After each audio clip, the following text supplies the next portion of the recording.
everyone, welcome back. I'm Kylie and today I'm having spicy seafood ramyun and I have kimchi dumplings and the fried seaweed rolls. So grab your spoons, grab your forks, or grab your chopsticks and let's eat together. I also have this Heineken because, it's almost the afternoon and my kids are already fighting.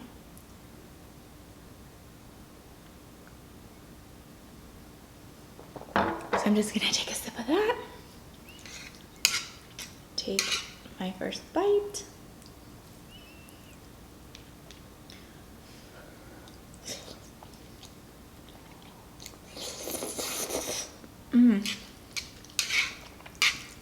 I'm so excited, you guys. Today I want to talk about a new series on Netflix called The Innocence Files.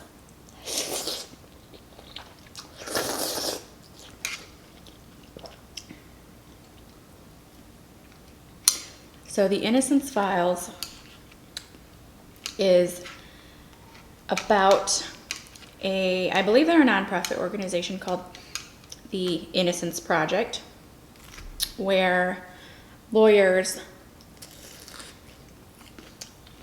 help free people who have been wrongly convicted of a crime. And if you've ever seen Making a Murderer, the Innocence Project, a couple of the lawyers tried to help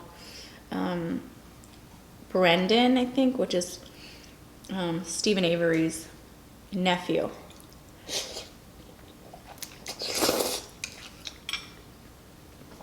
And they've been working on his case for a while, trying to help him get out.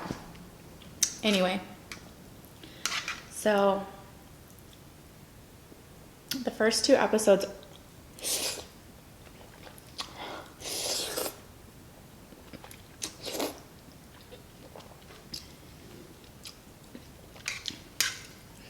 is about Levon Brooks and Kennedy Brewer, I think that's his last name.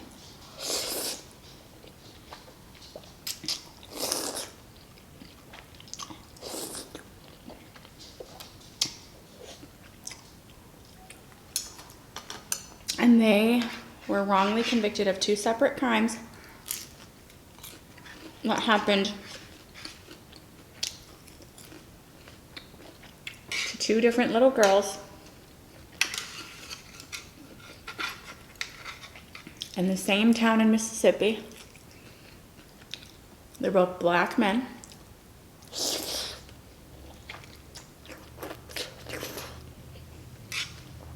And the crime that was committed to each of these little girls was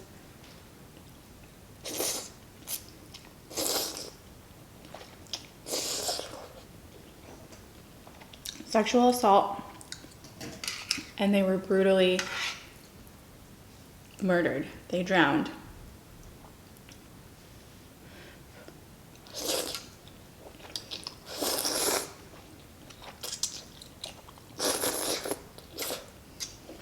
In a pond or a lake not too far from their residence.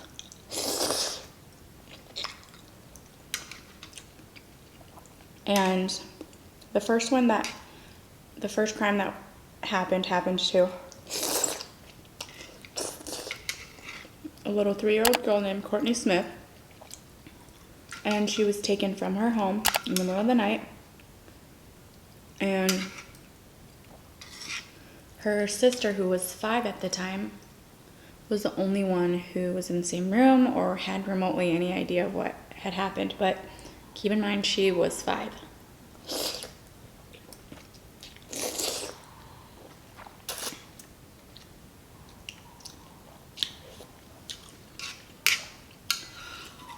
And these cases are a major reason why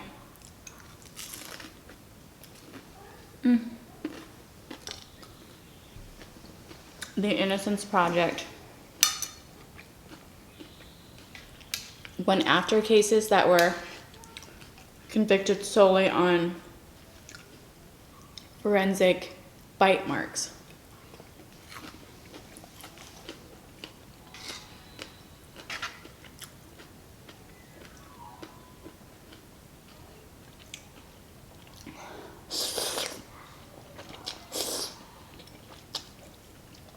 So, Levon Brooks knew the little girl's mother. I think they had briefly dated, so the sister knew who he was. And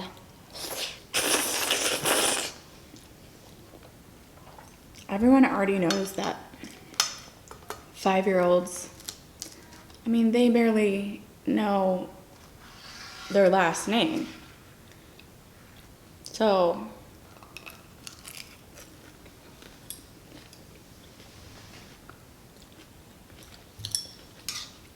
the sister, 5-year-old sister, pointed out Levon Brooks in like a not like a lineup, but when a bunch of pictures were given to her and they asked if she recognized any of them. Well, Levon knew her mom, and I think they dated briefly, so of course she's going to choose him.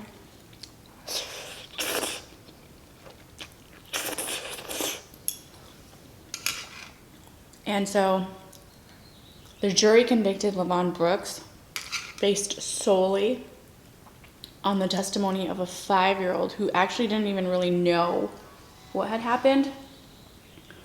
And they didn't play the whole tape for the jurors because, I mean, it would have thrown her credibility off. I mean, it's already not credible to use a 5-year-old as a witness. So I don't know how or why it happened, but it did. And they had a forensic dentist who I don't even think he was an odontologist. He examined these so-called bite marks on little Courtney Smith and took impressions from Levon Brooks and compared it to, oh no, that just got all over my shirt. And compared it to the bite marks on Courtney Smith's body and said it was a match.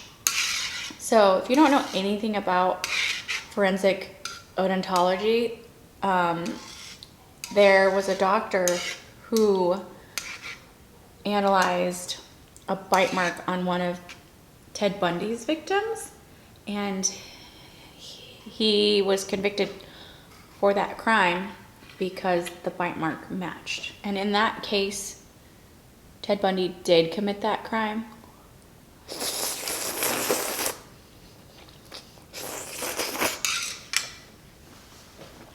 But in the 90s, I mean, it happened in 1990, I think. So it just wasn't as reliable, and there weren't a lot of people in the field, and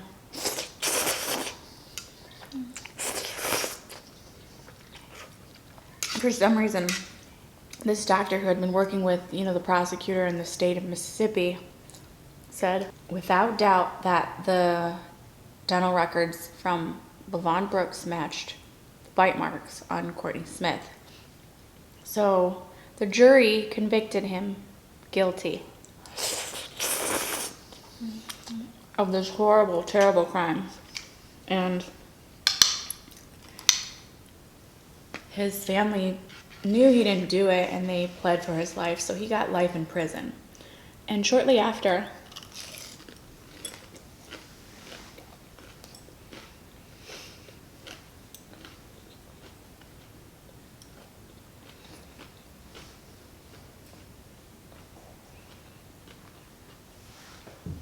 the same type of crime happened while Levon Brooks was in prison.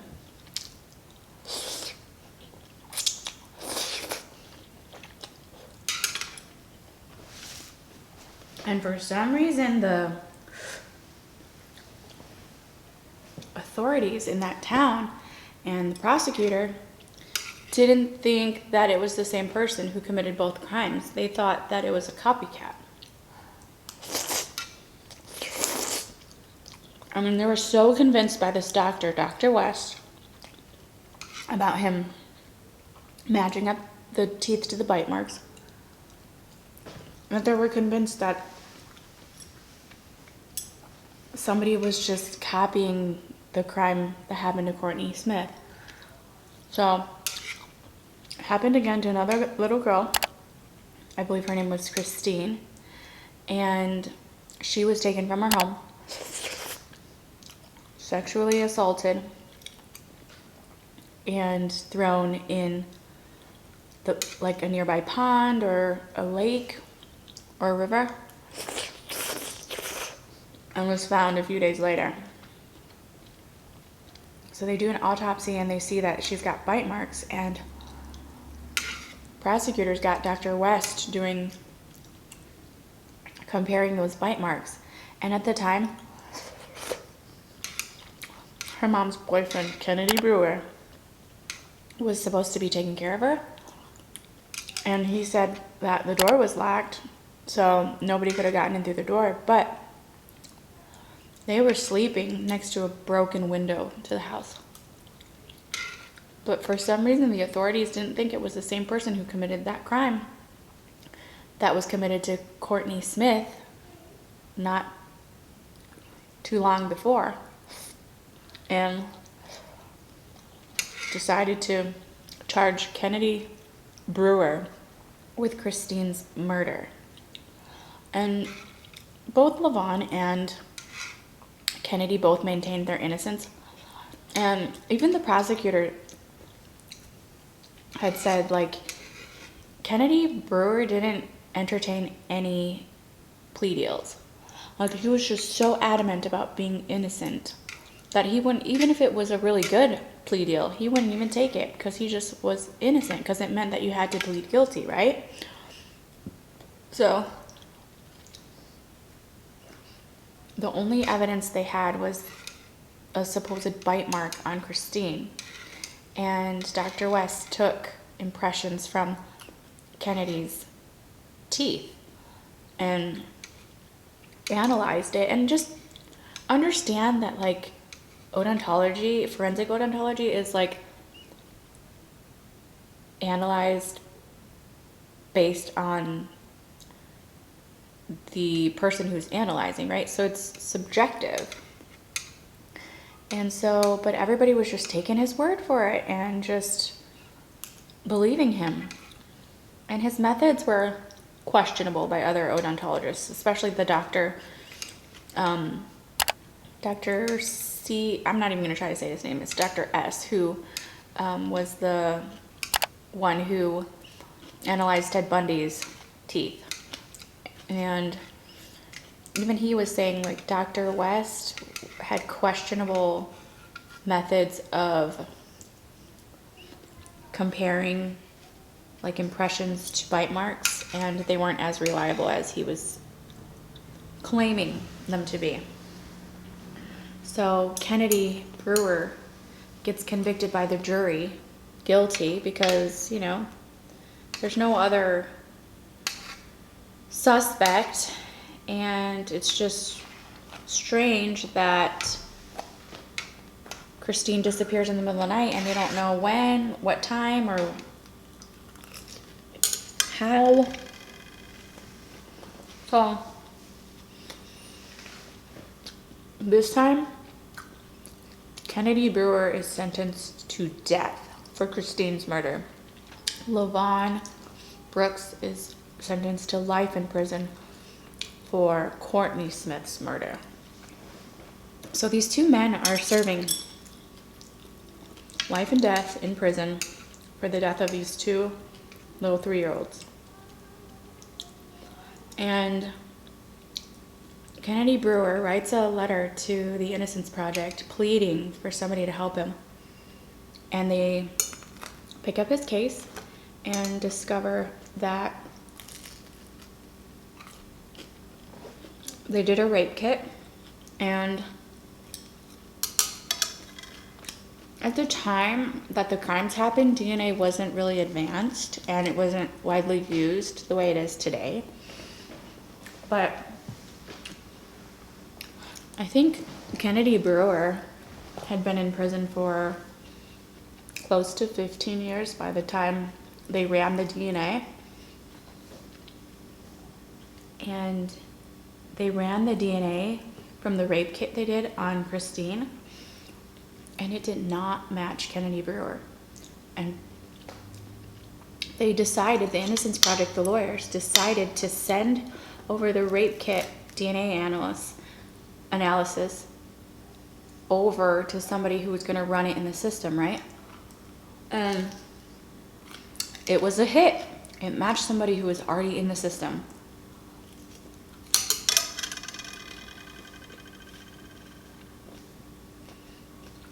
So they get this guy, I forget his name, but I'll insert it, picture of him and his name.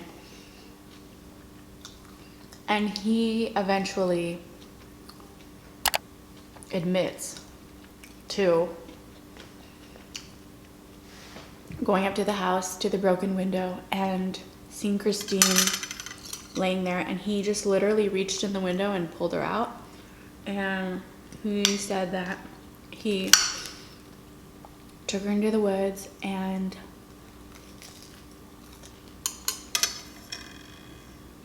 he said cocaine and alcohol made voices in his head tell him to do those things. And he said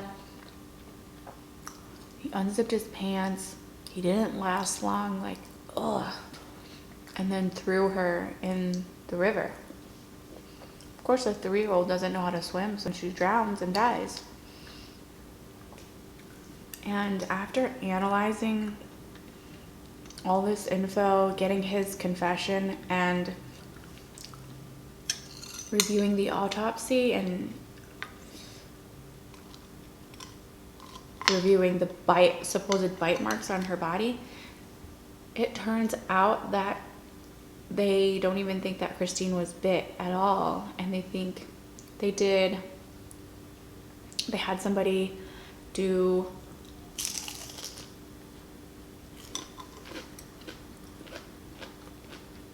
like a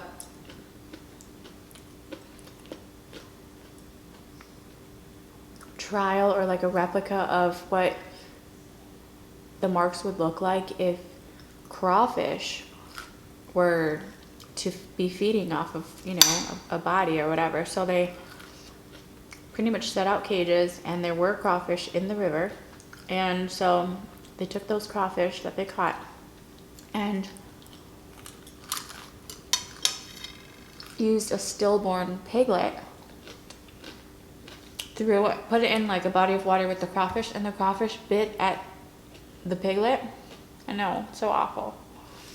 And it made the same type of marks that were on Christine's body. So it's not for sure that there were even bite marks on Christine. It might have just been like crustaceans that were like feeding off of her body.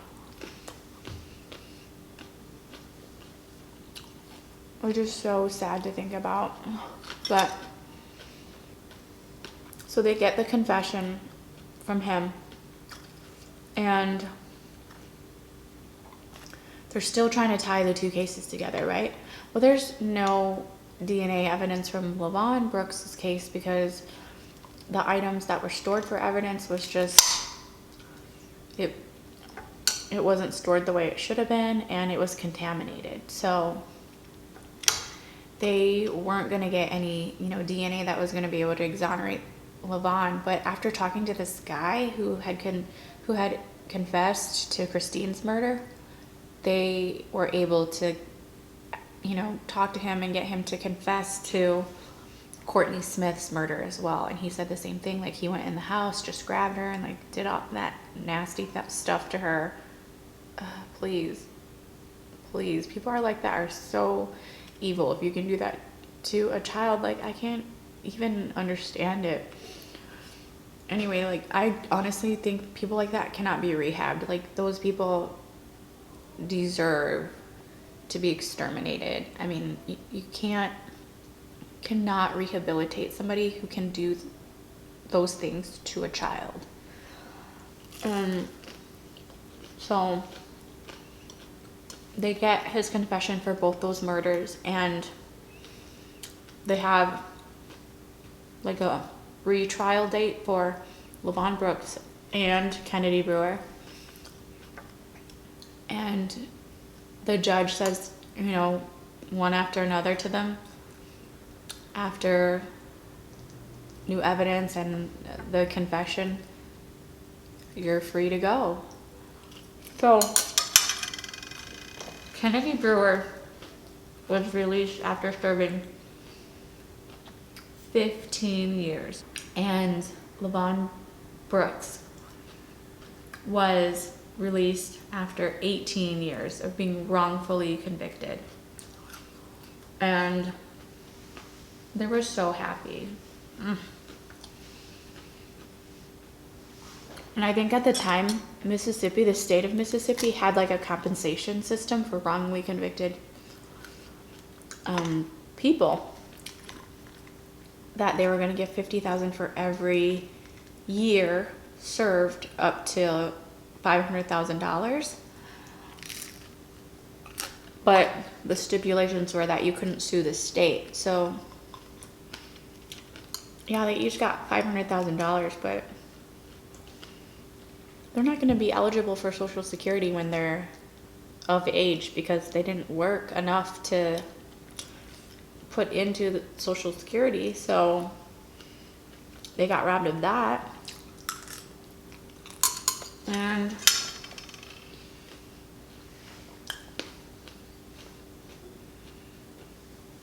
Levon Brooks actually passed away from cancer 10 years after he was released. So he spent more time in jail, 18 years in jail, in prison, and only lived 10 years after he was released, like, to enjoy his life before he passed, which is so incredibly sad. Like, I feel so sad for him. Like, he just couldn't catch a break. Like, life was so hard to him.